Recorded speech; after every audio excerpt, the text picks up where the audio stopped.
My name is Mziwamadoda Badi. I'm currently enrolling at the University of 14 doing Bachelor of Social Work. I'm a social scientist. I'm a developmental worker. I'm also a planetary. Earth systems. And why South Africa is the best place to start Earth systems. Earth system sciences is basically a broad term, but there's one phrase which is very key and very important, which is systems. That's probably one of the reasons why I'm a planetary, because I believe in systems. A system is a collection of independent parts closed within a defined boundary. Now, on Earth, within the boundary of Earth is a collection of four interdependent parts called spheres. Now, those spheres are called lithosphere, hemisphere, hydrosphere, the biosphere. Now, as social scientists, as Earth system scientists, we should be able to know the influence and relationship that these four spheres have, such that at a broader level, we should be able to conserve and maintain Earth as habitable as it is through the understanding of the relationship between those four spheres. But why South Africa is the best place to start Earth system science?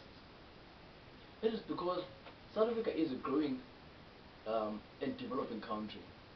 And as a developing country, I can say I'll use two perspectives: a developmental perspective, a sociological perspective. Developmental perspective will say that South Africa is using natural resources for its development. It's depending on tourism industry, and also there's a growing industry of mining industry, factories and so on, which are also contributing in the development of the country. But in the process, those industries, they need to be well guided through scientific research, through scientific knowledge. Now, as Earth system scientists are trying to work around the issues of research, trying to collaborate and bring all these disciplines in one study.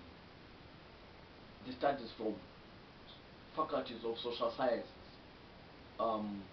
management and commerce, agriculture, science and agriculture, and many more. Now it means that we are going to collaborate all these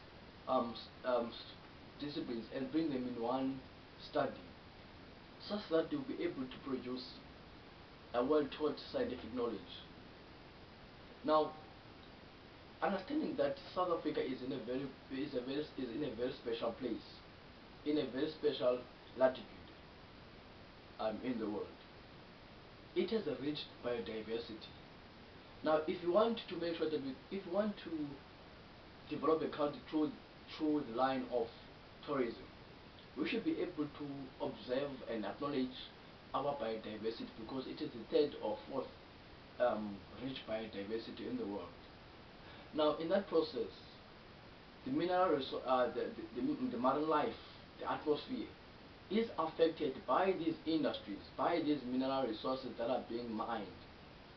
Now, it means, as social scientists, that's my perspective, and Earth system scientists are going to be able to produce that knowledge that is going to sustain, that's going to bring sustainability, because conservation should be a primary concern of what if you want to maintain the standard of life. And also, as Earth system sciences, we should have an understanding of the changing planet, the issues of dynamic ocean currents, the issues of dynamics of complex internal air systems. Those are the kind of things that we should be aware of as South Africans. Now, Earth system science is going to produce those graduates, those researchers that are very qualitative and clear and clarified, that we should be able to acknowledge that there must be a reducing of human footprint within our environment, such that we can maintain that biodiversity, and also acknowledge that as much as we are trying to develop the country, but the country remains sustainable, and we as citizens of this country, we should be environmental friendly, even in the process of developing the state. And the duty of us as academics and as system sciences is to produce and disseminate well-taught scientific knowledge. Thank you.